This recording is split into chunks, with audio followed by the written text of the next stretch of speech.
الرحمن الرحيم مالك يوم الدين إياك نعبد وإياك نستعين اهدنا الصراط المستقيم صراط الذين أنعمت عليهم غير المغضوب عليهم ولا الضالين. بسم الله الرحمن الرحيم قل هو الله أحد الله الصمد لم يلد ولم يولد ولم يكن له كفوا أحد. بسم الله الرحمن الرحيم قل هو الله أحد الله الصمد لم يلد ولم يولد ولم يكن له كفوا أحد. بسم الله الرحمن الرحيم قل هو الله أحد الله الصمد لم يلد ولم يولد ولم يكن له كفوا أحد. اللهم اغفر للمؤمنين والمؤمنات والمسلمين والمسلمات الأحياء منهم والأموات. اللهم تابع بيننا وبينهم بالخيرات إنك مجيب الدعوات إنك على كل شيء قدير. اللهم صل على محمد وآل محمد. صلوات سارے حضرات.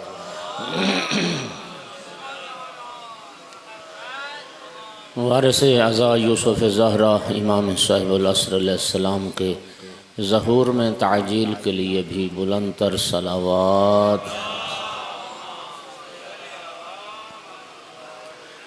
اعوذ باللہ من الشیطان اللعین الرجیم. بسم اللہ الرحمن الرحیم. الحمدللہ رب العالمین والعاقبۃ للمتقین والجنة للمؤمنين والنار للمنافقين. الحمد لله الذي جعلنا من المتمسكين بولاية علي بن أبي طالب وأولاده المعصومين.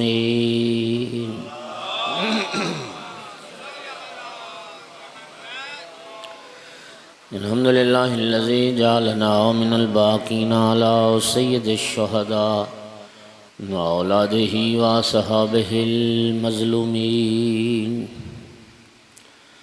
الصلاة والسلام والتحية والإكرام على رسوله الكريم شفيع المذنبين أنيس الغريبين ورحمة للعالمين.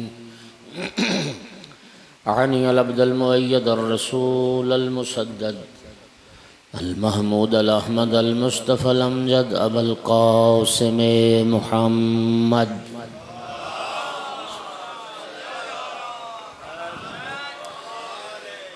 ثم الصلاة والسلام والتحية والإكرام على آله الطيبين الطاهرين المعصومين المنتجبين المنتخبين المظلومين. واللعنة الدائمة على أعدائهم ملعونين بيوم عداوتهم إلى قيام يوم الدين وبعد يوم الدين. أما بعد فقال أمير المؤمنين علي بن أبي طالب عليه الصلاة والسلام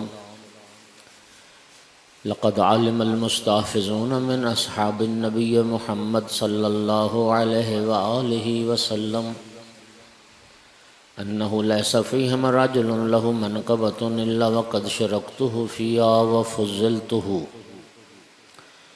ولي 70 منقبة لم يشركني فيها أحد منهم. صلوات.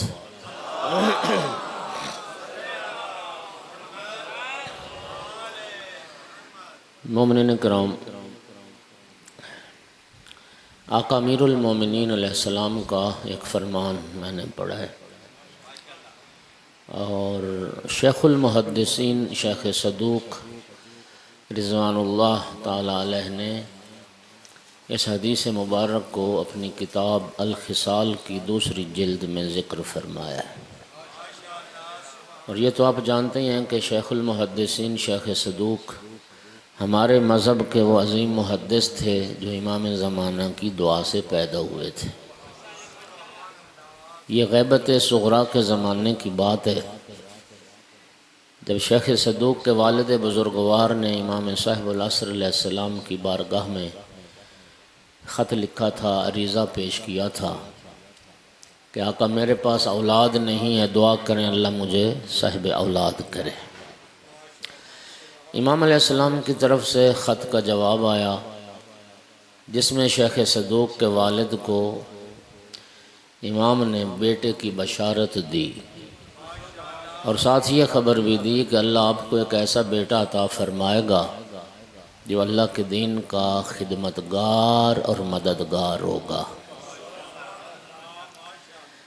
چونکہ آقا کی دعا سے پیدا ہوئے لہٰذا شیخ صدوق نے نصرت دین اور خدمت دین کا حق ادا کیا۔ حدیث کے باب میں بہت بڑی خدمات انجام دیں اور 20 کتابیں، سینکڑوں کتابیں تالیف فرمائیں۔ ہمارے مذہب کے اساتین ستونوں میں سے ایک ستون شیخ صدوق رضوان اللہ تعالی علیہ۔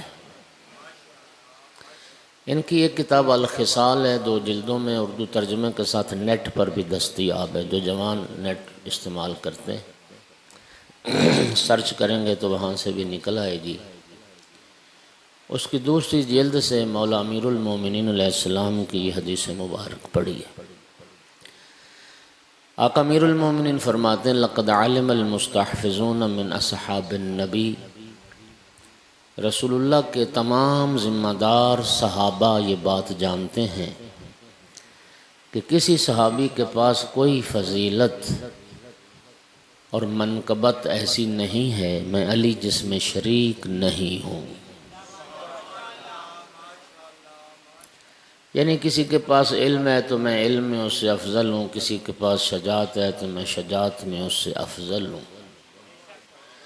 اسی علم کو دیکھ لیں، حضرت عبداللہ ابن عباس رضی اللہ تعالی عنہ 1.25 لاکھ صحابہ میں سے یہ واحد صحابی ہیں جنہیں حبر الامت کا لقب دیا گیا، رسول اللہ کی امت کا عالم کہا گیا حضرت عبداللہ ابن عباس کو۔ یہ اہل سنت کی کتابوں میں روایت ہے جو عرض کر رہا ہوں۔ ابن ابی الحدید معتزلی نے بھی ذکر کیا شرح نہج البلاغہ میں۔ کسی نے ابن عباس سے پوچھا آپ حبر الامت ہیں، یہ تو بتائیں کہ آپ کے علم کی مولا علی علیہ السلام کے علم سے کیا نسبت ہے؟ توجہ چاہوں۔ ابن عباس کا جواب سنی، فرمایا وَمَا عِلْمِ وَعِلْمُ أَصْحَابِ مُحَمَّدٍ فِي عِلْمِ عَلِيٍّ إِلَّا كَقَطْرَةٍ مِّن 7 أَبْحُرٍ۔ ابن عباس نے فرمایا کہ تم میرے علم کی بات کرتے ہو، میرا علم بھی اور تمام صحابہ پیغمبر کا علم بھی مولا علی علیہ السلام کے علم کے مقابلے میں ایسے ہی تھا جیسے ایک قطرہ 7 سمندر کے مقابلے میں ہوتا۔ تمام صحابہ کا علم ایک قطرے کی مانند تھا، مولا علی علیہ السلام کا علم 7 سمندروں کی مانند تھا۔ ساری زندگی سلونی سلونی کا دعویٰ کیا، دنیا حیران ہوتی تھی مولا امیر المومنین کے دعوی سلونی پر۔ توجہ چاہوں گا، جس ہستی کی آج شہادت ہے، 2 ہستیوں کی شہادت ہے۔ صاحب سر الشہادتین، اس محدث دہلوی کی جو کتاب ہے نا سر الشہادتین، 2 شہادتوں کا راز، اس کا خلاصہ میں عرض کرتا ہوں 2 جملوں میں۔ سر الشہادتین یہ کتاب کیوں لکھی گئی؟ وہ لکھتے ہیں کہ شہادت 2 طرح کی ہوتی ہے، ایک سری شہادت ہے، مخفی شہادت، ایک ظاہری شہادت۔ اللہ تعالیٰ نے رسول اللہ کے بیٹوں کو ایک کو سری شہادت کا رتبہ ملا ہے، ایک کو ظاہری شہادت کا رتبہ ملا ہے۔ وہ کہتے ہیں بظاہر تو نبی کریم شہید نہیں ہوئے، اگرچہ ان کی شہادت کی بھی روایت اس لیے موجود ہے کہ خیبر میں نبی کریم کو بھی ایک یہودیہ نے زہر دیا تھا، اور جس زہر کا اثر سرکار کے بدن پر رہا، اور بعض نے لکھا ہے کہ وہی زہر سرکار کی وفات کا سبب بنا، رحلت کا سبب بنا، لیکن اس روایت کو اس سے قطع نظر بھی کر لیں تو صاحب سر و شہادتین یہ لکھتے ہیں اللہ تعالیٰ نے نبی اکرم کے 2 بیٹوں کو دونوں شہادتیں عطا کیں، سری شہادت بھی اور جہری شہادت بھی۔ وہ فرماتے ہیں حسنین کریمین کی شہادت کی شکل میں رب نے یہ شہادت والا رتبہ رسول اللہ کو عطا فرمایا، الحسن منی الحسین منی۔ تو حسنین کریمین کی شہادت در حقیقت رسول اللہ کی شہادت ہے، اور یہ دونوں شہادتوں والا رتبہ بیٹوں کے ذریعے سے اللہ نے رسول اللہ کو عطا فرمایا ہے۔ تو نبی کریم صلی اللہ علیہ وآلہ وسلم عرض کرنا چاہ رہا تھا کہ مولا امیر نے ساری زندگی سلونی کا دعویٰ کیا، اور دنیا حیران ہوتی تھی مولا علی علیہ السلام کے دعوی سلونی پر۔ قدردانوں سن لینا جملہ، مولا امیر المومنین جب لوگوں کو حیران دیکھتے تھے تو فرماتے تھے میرے دعوی سلونی پہ تعجب نہ کرو، یہ علی کا کوئی کمال نہیں ہے، ھذا من لعاب رسول اللہ،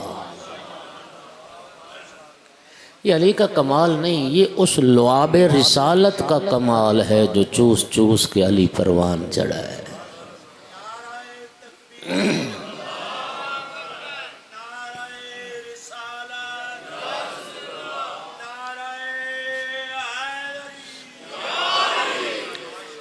میں ہر فضیلت میں ہر صحابی سے افضل ہوں، سب صحابہ کا علم قطرے کی مانند اور مولا علی علیہ السلام کا علم 7 سمندروں کی مانند۔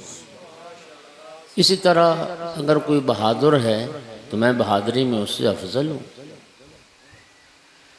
بڑے بڑے بہادر صحابہ کرام بھی گزرے، آپ حضرت ابو الدجانہ انصاری رضی اللہ تعالی عنہ کا کردار پڑھیں، جنگ احد میں کس جرأت و بہادری سے لڑے۔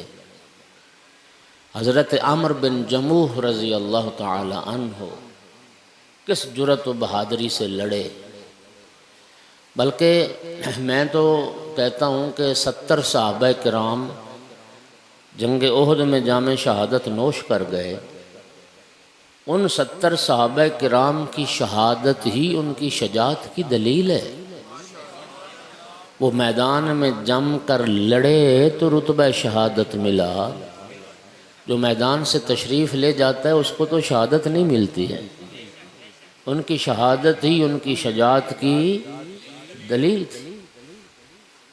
لیکن کسی بھی بہادر کی بہادری مولا علی علیہ السلام کی بہادری کا مقابلہ نہیں کر سکتی۔ مولا امیر المومنین نے ایک خط لکھا تھا حاکم شام کو، اور جناب ترماح بن عدی وہ خط لے کر شام گئے۔ حاکم شام نے جناب ترماح کو روک لیا کہ آپ اس خط کا جواب آپ لیتے جائیں۔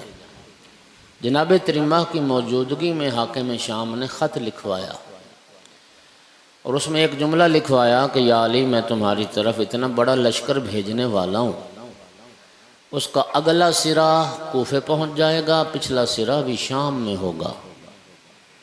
جب یہ جملہ لکھوایا نا تو جناب ترماح ہنسے اور مسکرائے۔ حاکم شام پوچھتا ہے ترماح کیوں ہنستے کیوں ہو؟ کہا مجھے تیری عقل پر حیرت ہو رہی ہے، تو مرغابی کو پانی سے ڈرانے کی کوشش کر رہا ہے، میرے مولا کو تو لشکر کی دھمکیاں دے رہا ہے۔ اسی نہج البلاغہ میں جملہ ہے واللہ لو تظاہرت العرب علی قتالی لما ولیت عنہا، فرمایا خدا کی قسم پورا جزیرہ عرب پشت کے ساتھ پشت ملا کر علی کے مقابلے میں نکل آئے، خدا کی قسم علی پیٹھ نہیں دکھائے گا۔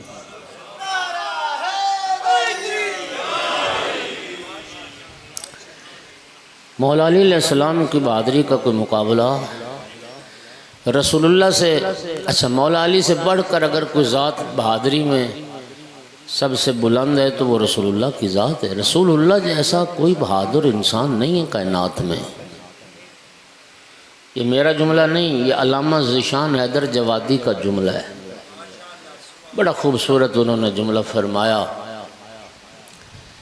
اب جنگ احد پڑھوں گا وقت زیادہ لگے گا، ایک جملہ ان کا صرف ایک جملہ نقل کرنے لگا ہوں۔ جنہوں نے جنگ احد کو تفصیل سے پڑھا ہے سنا ہے ان کو یہ جملہ سمجھ میں آئے گا۔ علامہ ذیشان حیدر جوادی فرماتے ہیں کہ جو ذوالفقار کے سہارے میدان میں ڈٹ جائے اسے علی مرتضیٰ کہتے ہیں، اور جو بغیر تلوار کے ڈٹ جائے اسے محمد مصطفیٰ کہتے ہیں۔ اور نہج البلاغہ میں خود جملہ آقا امیر المومنین کا علی مولا فرماتے ہیں، جب جنگ کے شعلے بھڑک رہے ہوتے تھے اور جنگ اپنے شباب پر عروج پر ہوتی تھی تو ہم رسول اللہ کے پہلو میں امن کا احساس کرتے تھے، ہمیں رسول اللہ کے پاس آ کر اطمینان نصیب ہوتا تھا اور رسول اللہ کے پہلو میں ہمیں چین ملتا تھا۔ تو میں ہر فضیلت میں ہر صحابی سے افضل۔ ولی سبعون منقبۃ لم یشرکنی فی عہد منہم، لیکن میری 70 فضیلتیں ایسی ہیں جن میں کوئی صحابی میرے ساتھ شریک نہیں۔ اول منقبۃ لی لم اشرک باللہ طرفۃ عین ولم اعبد اللات والعزیٰ، 70 فضیلتوں میں سے میری پہلی فضیلت جس میں کوئی صحابی میرے ساتھ شریک نہیں ہے وہ کیا ہے کہ میں نے چشم زدن کے لیے نہ شرک کیا ہے نہ لات اور عزیٰ کی پوجا کی ہے۔ ہاں جی، جو بندہ مانگ کے اور لوگوں کو ذلیل کر کے داد لے وہ کیا داد ہوئی؟ داد تو وہ ہے کسی کا دل کرے تو بولے، نہ کرے تو نہ بولے۔ ہاں جی، اب تو لوگ اس طرح داد لیتے ہیں کہ لوگوں کا بیٹھنا آگے مشکل ہو جاتا ہے۔ ہاں جی، ایک صلوات تو پڑھو سارے حضرات۔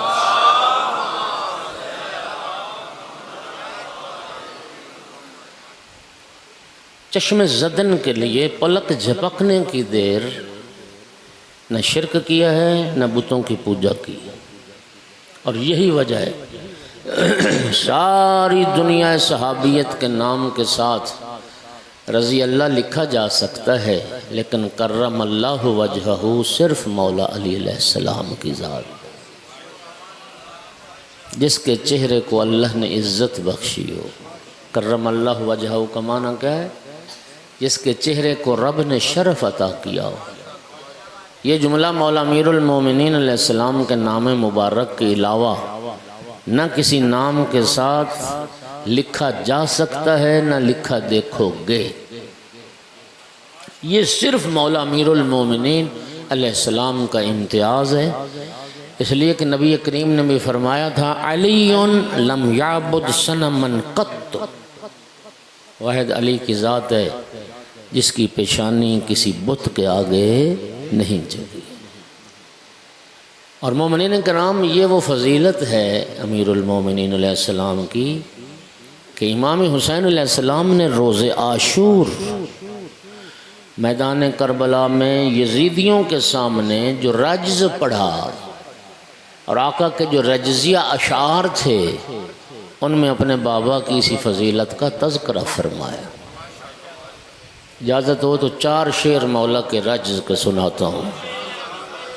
من لہو جدن کا جدی، من لہو جدن کا جدی فی الورا، او کا شیخی فنبن القمرین، فاطمۃ الزہرا امی و ابی، قاسم القفر ببدر و حنین، عبد اللہ غلاما یافعا وقریش یعبدون الوثنین، یعبدون اللات والعزى معا وعلی صلی الی القبلتین۔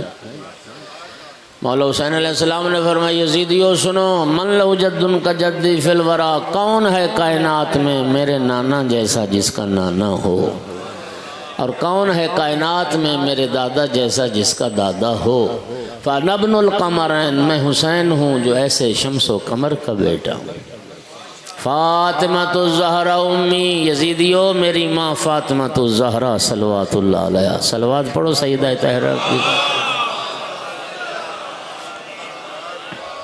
وہ ابی قاسم الکفر ببدر و حنین، اور میں اس باپ کا بیٹا ہوں جس نے بدر و حنین میں کفر کے پرخچے اڑائے۔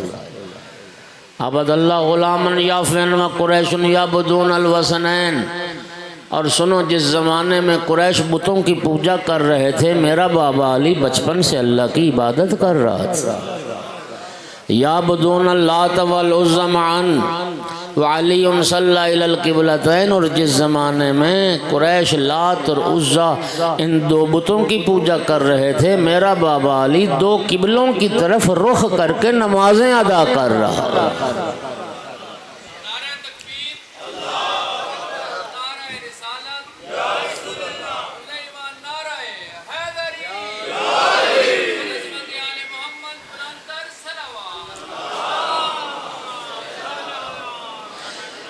ایک لفظ کے لیے بھی شرک نہیں کیا۔ میں التماس کیا کرتا ہوں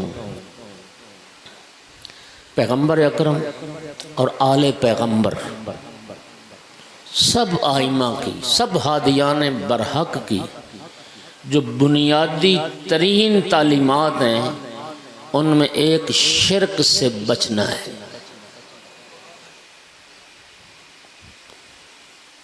مولا امیر المومنین جو بندہ خود کو مولا علی علیہ السلام کا شیعہ کہلانے پر فخر کرتا ہے،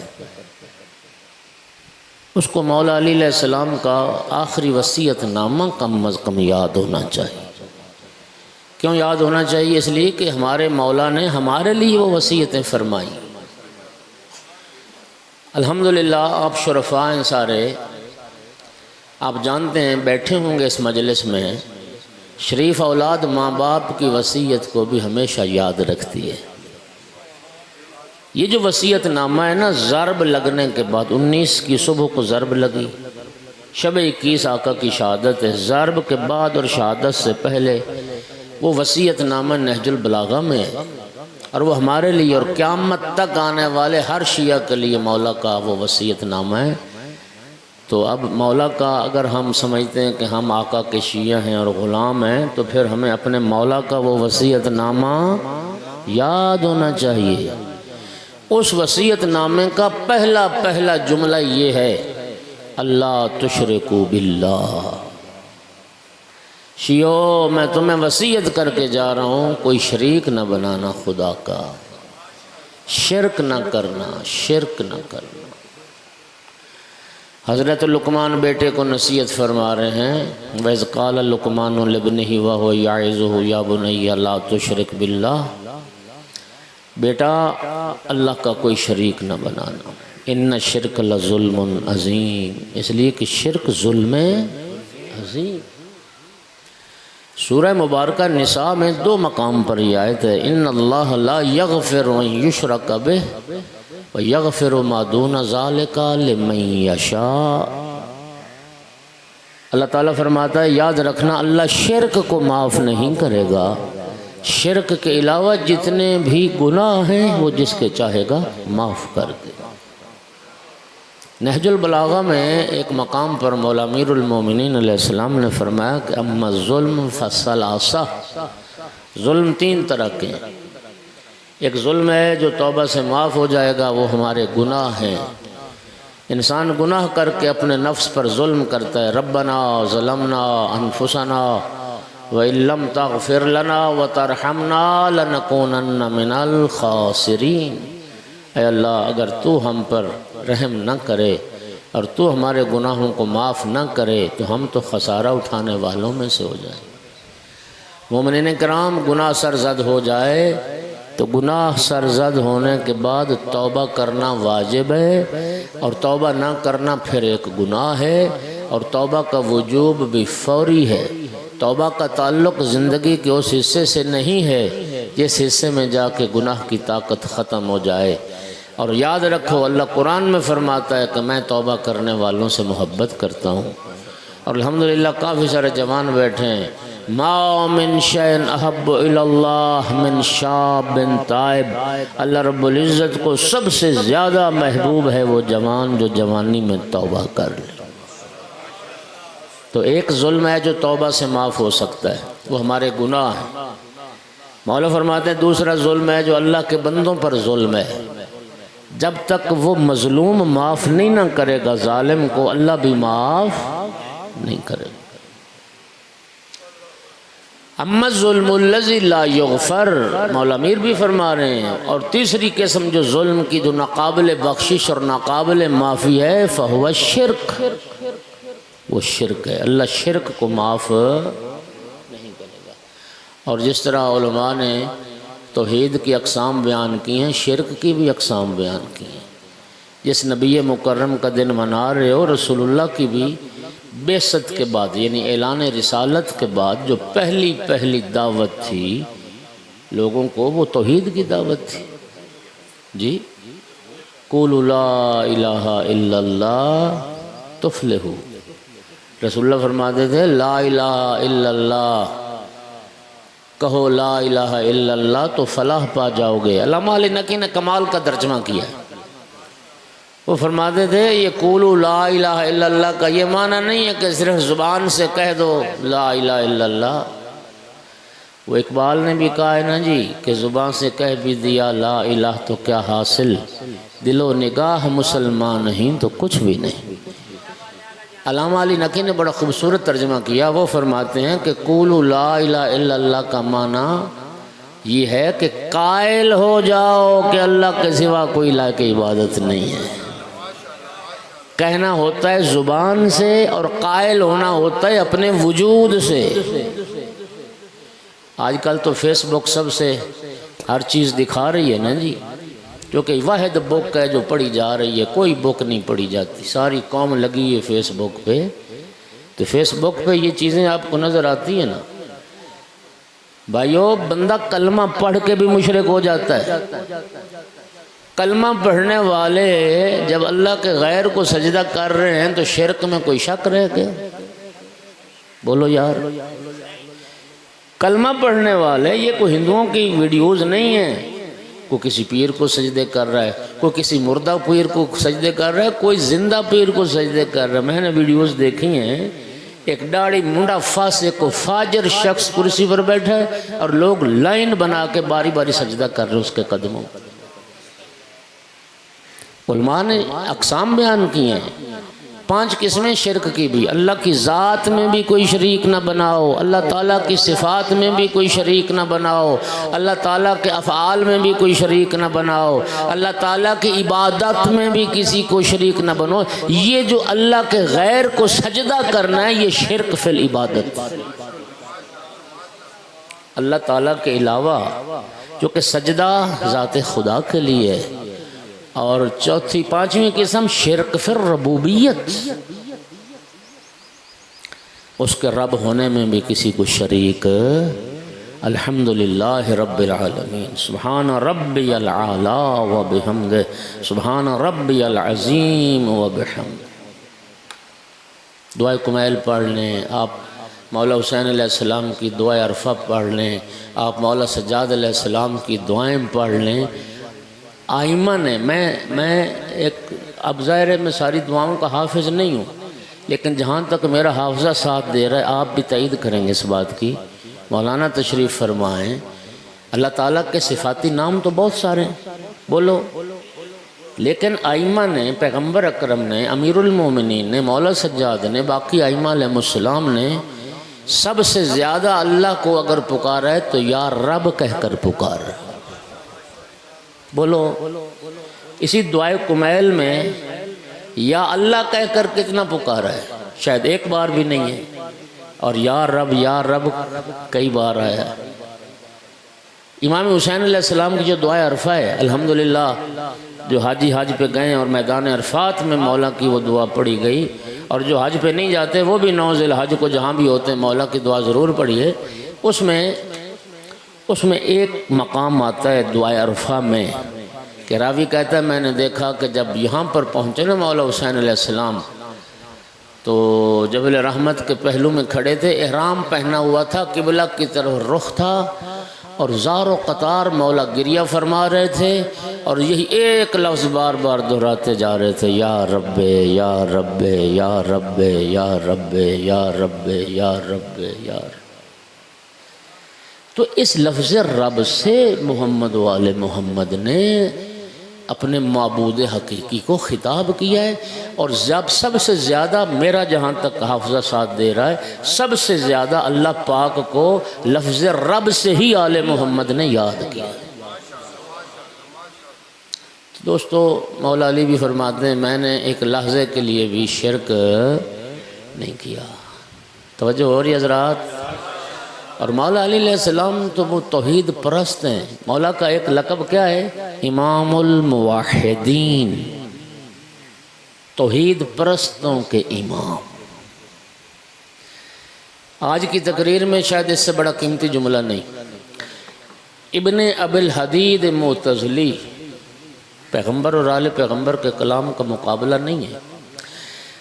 ابن ابی الحدید معتزلی عالم اہل سنت شرح نہج البلاغہ میں لکھتا ہے، ذرا سنیے گا، کہتا ہے کہ رسول اللہ کے 1.25 لاکھ صحابہ میں سے کسی صحابی کے بس کی بات ہی نہیں تھی کہ توحید کے موضوع پر اور صفات توحید کے موضوع پر ایسے خطبے دے سکے جیسے خطبے مولا علی علیہ السلام نے دیے۔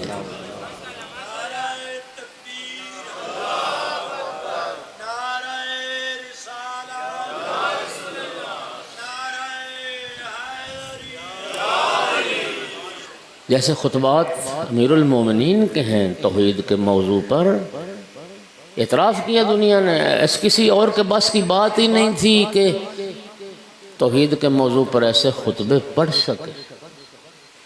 علی ممسوس فی ذات اللہ، مولا علی سے کسی نے پوچھا یا علی، ذالب یمانی نہج البلاغہ میں ہے، یا علی حل رأیت ربک، فرمایا لم اعبد ربا لم اراہ، یا علی کہ آپ نے اپنے رب کو دیکھا؟ فرمایا علی کسی اندیکھے رب کی عبادت نہیں کرتا۔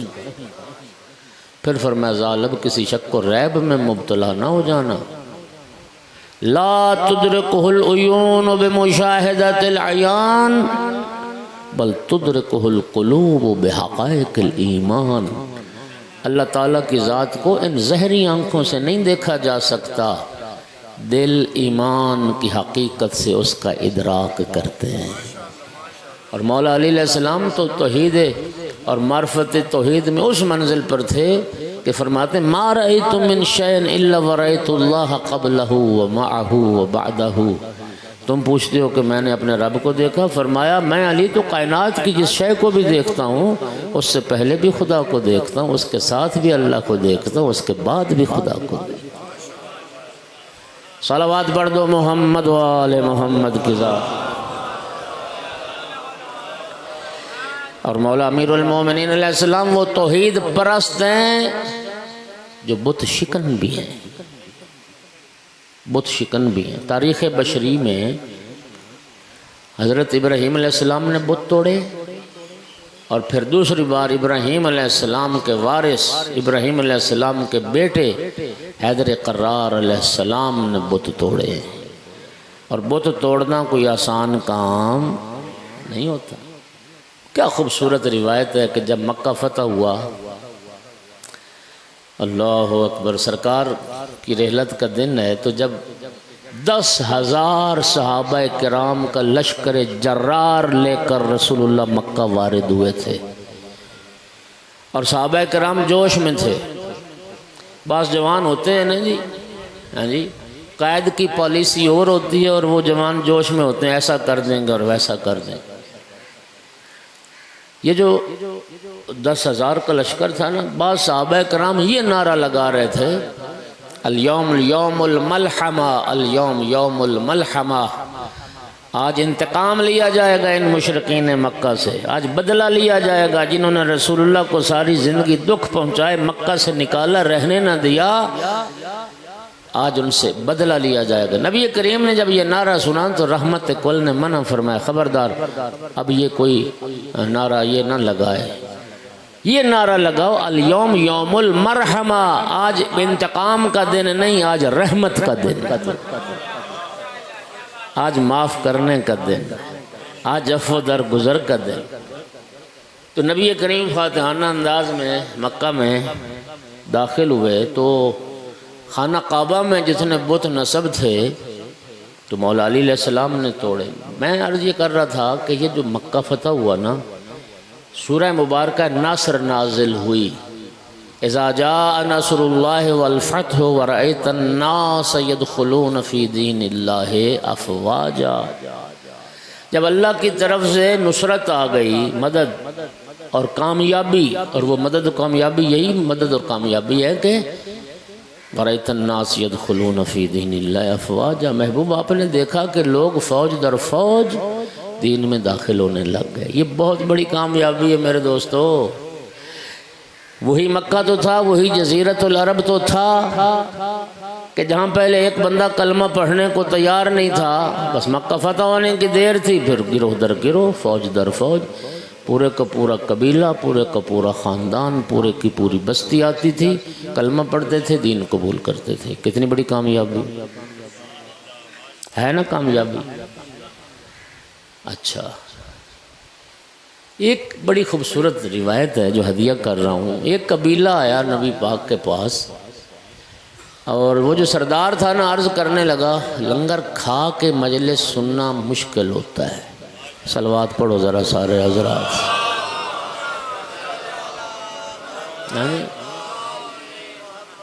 میں نا بڑا، یہ جو ہمارے ذاکر بھائی کرتے ہیں نا، وہ بہت ہوشیاری سے کام لیتے ہیں۔ یعنی آپ 20 منٹ کی ذاکر کی مجلس ہونا تو 10 منٹ تو وہ کہتا ہے ہاتھ اوپر کر کے نعرہ حیدری، ہاتھ اونچے، ہاتھ اونچے، ہاتھ اونچے۔ یہ کرتے ہیں کہ نہیں کرتے؟ ہاتھ زری نڑ ماسو منو، ہاتھ کسی دے محتاج نہ منو، ہاتھ ہیں جو منو۔ وہ ہاتھوں میں بھی وہ ہاتھ اوپر رکھواتے ہیں۔ وہ صرف اس لیے کرتے ہیں کہ جو حالت اب تمہاری ہو رہی ہے تاکہ مجمع کی یہ حالت نہ ہو۔ صلوات پڑھو ذرا سارے حضرات۔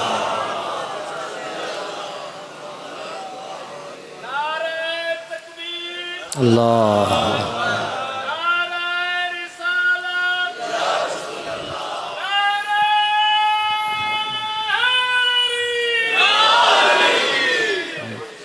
کئی بندے لنگر کھا کے اتنے مست بیٹھے، ان کا ہاتھ اوپر گیا ہی نہیں۔ وہ چاہتے ہیں کہ ہمارا وہ سکون ٹوٹ نہ جائے۔ ہاں جی، جس مستی میں بیٹھے ہیں آنکھ نہ کھل جائے۔ تو میں پتہ نہیں کہاں پہنچا تھا جی؟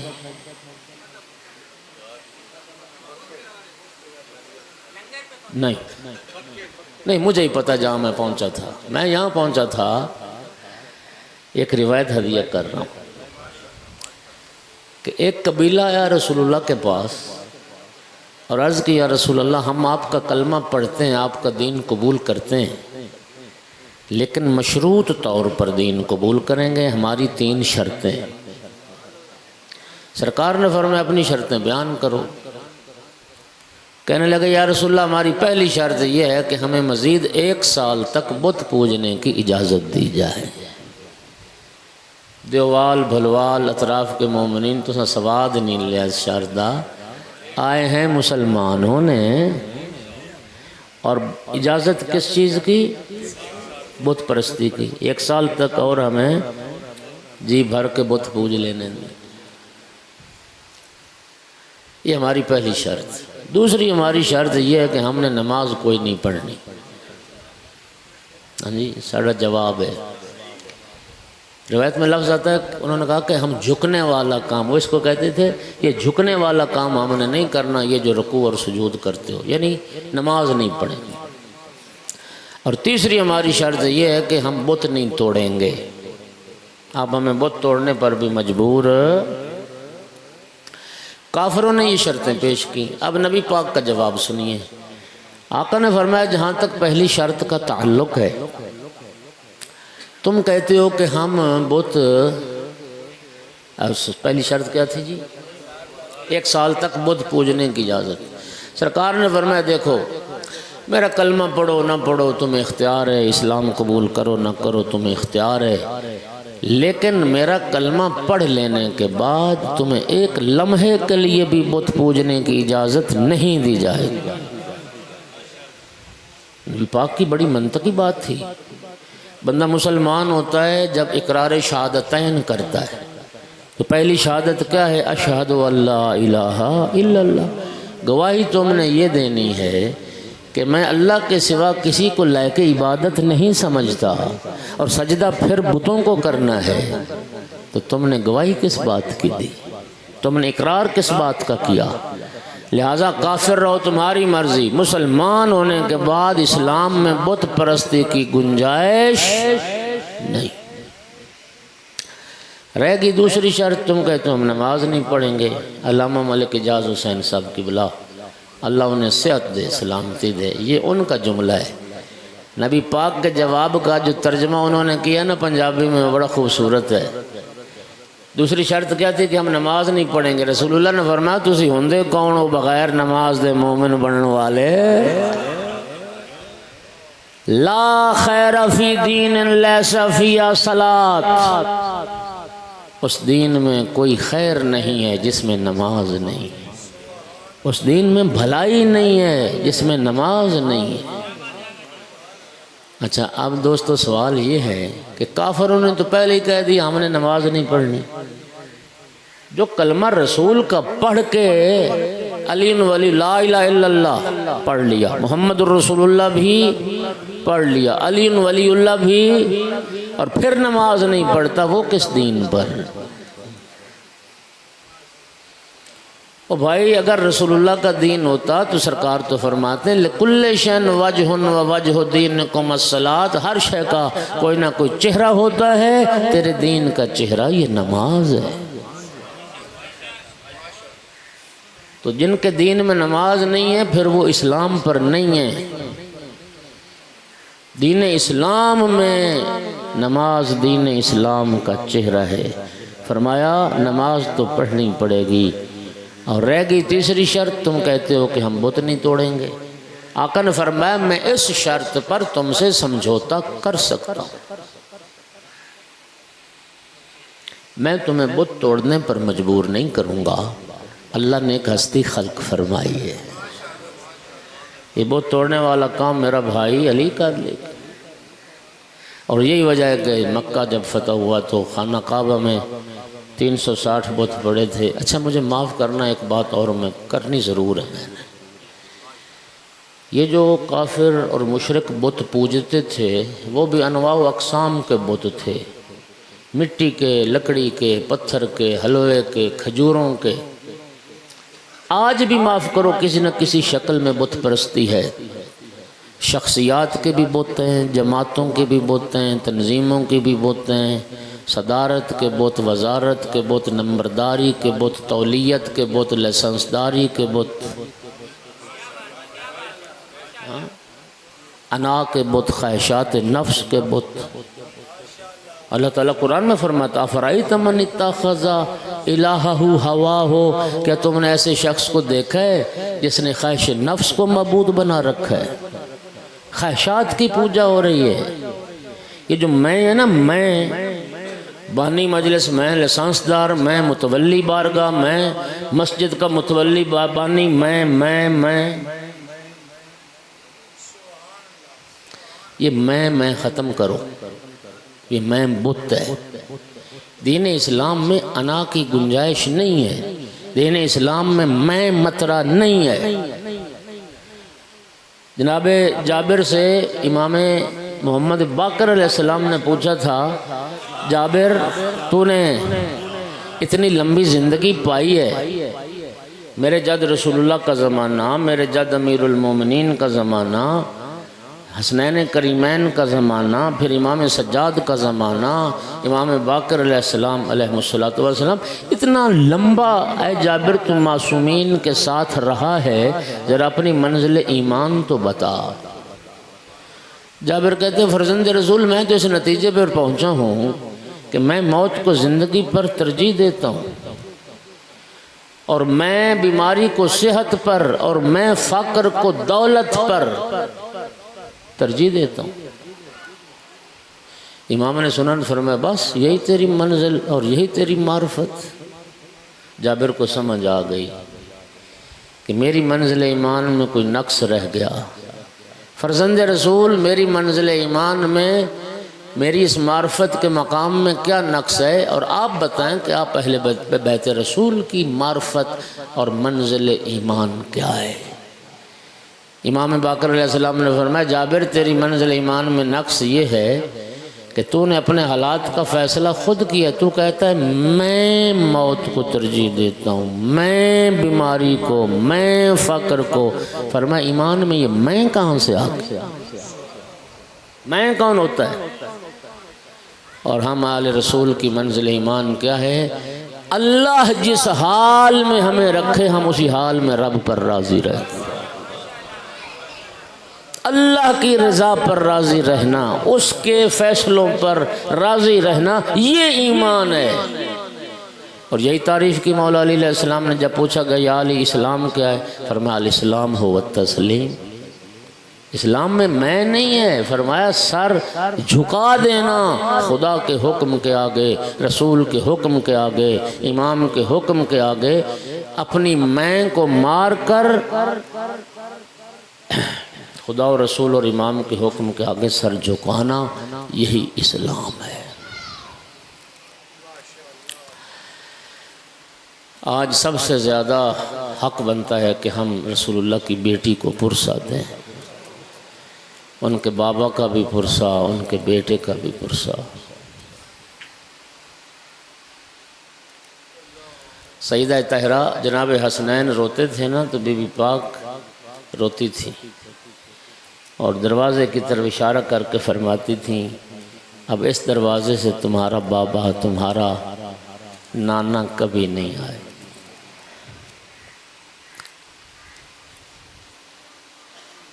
میں امام مجتبی علیہ السلام کی شہادت تو بھائی پڑھیں گے، میں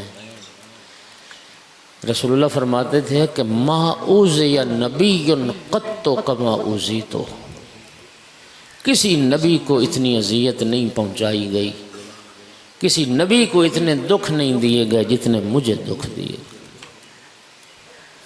اب اگلا جملہ کہنے لگا کسی نبی کی اولاد کو بھی اتنی اذیت نہیں پہنچائے گی جتنی رسول اللہ کی اولاد کو اذیت پہنچائے گی۔ امام سجاد علیہ السلام جب رہا ہو گئی تھی نا قید اور مدینے آئے تھے تو مدینہ والوں نے امام سے حالات پوچھے تھے کربلا، کوفہ، شام کے۔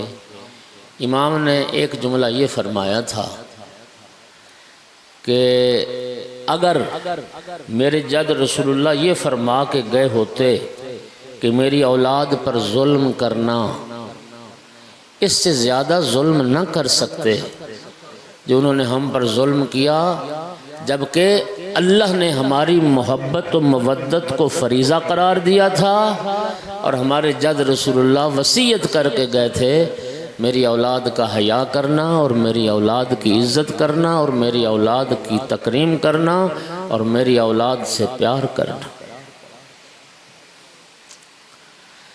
امام حسین علیہ السلام کا چہلم ختم ہو رہا ہے اور امام حسن علیہ السلام کی شہادت کا دن آ گیا۔ تسلسل کے ساتھ آل رسول کے دکھ ہیں۔ زندان شام سے رہائی مل گئی، مولا سجاد علیہ السلام کا قافلہ چلا، جب ایسے راستے پر پہنچا جہاں سے دو راہ نکلتے تھے، ایک کربلا، ایک مدینہ۔ نعمان بن بشیر ابن جزلم نے مولا سجاد سے عرض کیا آقا میرے لیے کیا حکم ہے، کس راستے کو اختیار کروں؟ تو امام نے فرمایا یہ فیصلہ میں نہیں کروں گا، یہ فیصلہ میری پھوپھی کرے گی۔ اپنا محمل پھوپھی کے محمل کے قریب کیا، پھوپھی اماں کیا حکم ہے، مدینہ چلیں یا کربلا؟ میری آقا زادی نے فرمایا سجاد بیٹا تو جانتا ہے میں تو بھائیوں کے بے گور و کفن لاشیں چھوڑ کے آئی تھی، پہلے جاؤں گی کربلا، بھائیوں کی قبروں کا سلام کروں گی، بھائی کا چہلم کروں گی اور پھر چلیں گے مدینہ۔ راہ کربلا کو اختیار کیا۔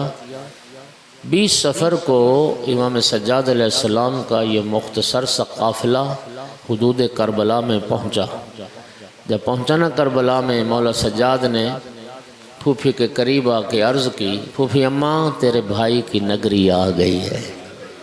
خدا جانتا ہے لفظوں کا ذمہ دار ہوں، جب آقا زادی نے سنا نا کہ ہم کربلا پہنچ گئے پھر نبی زادی نے اونٹ بیٹھنے کا انتظار نہیں کیا، پھر کھڑے اونٹ سے اتری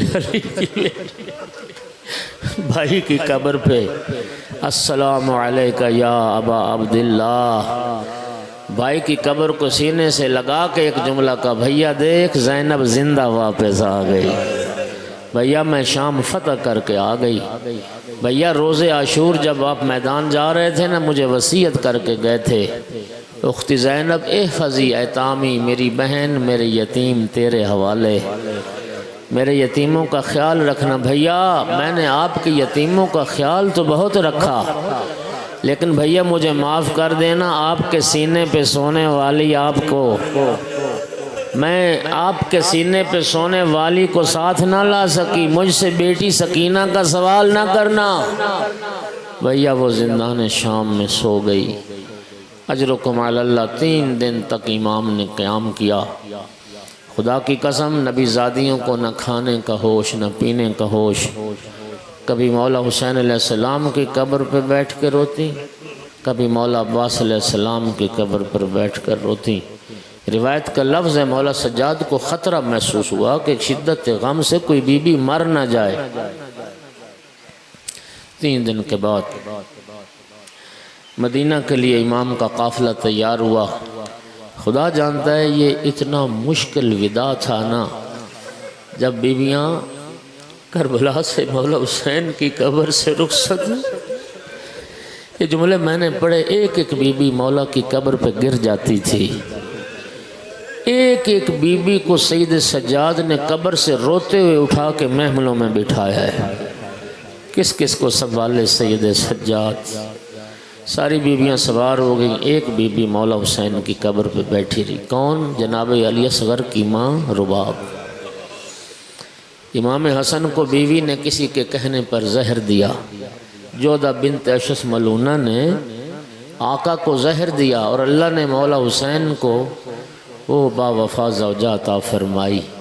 خدا کی قسم جب 11 محرم کو جا رہے تھے نا قافلہ نبی زادیوں کا، 11 محرم کو جب کربلا سے جا رہا تھا تو جناب رباب تھی، مولا حسین علیہ السلام کی لاش پہ کھڑے ہو کے حسرت کی تصویر بن کر ایک جملہ کہا، اے فاطمہ زہرا کا لال میرا بس کوئی نہیں چلتا، میرے بس میں ہوتا میں آپ کو کفن پہناتی، میں آپ کو دفن کرتی، لیکن اے فرزند زہرا میں جانتی ہوں آپ پیاسے ذبح ہوئے، آپ کی لاش دھوپ پہ دیکھ کے جا رہی ہوں، وعدہ کرتی ہوں ساری زندگی نہ ٹھنڈا پانی پیوں گی اور نہ سائے میں بیٹھوں۔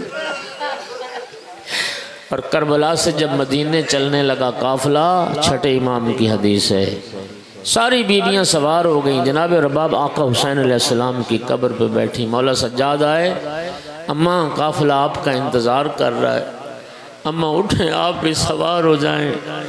بی بی نے رو کے فرمایا، سجاد بیٹا میرا مدینے میں کیا رہ گیا، 2 رب نے اولادیں عطا کی تھیں، بیٹی زندان شام میں سو گئی، بیٹا خاک کربلا میں۔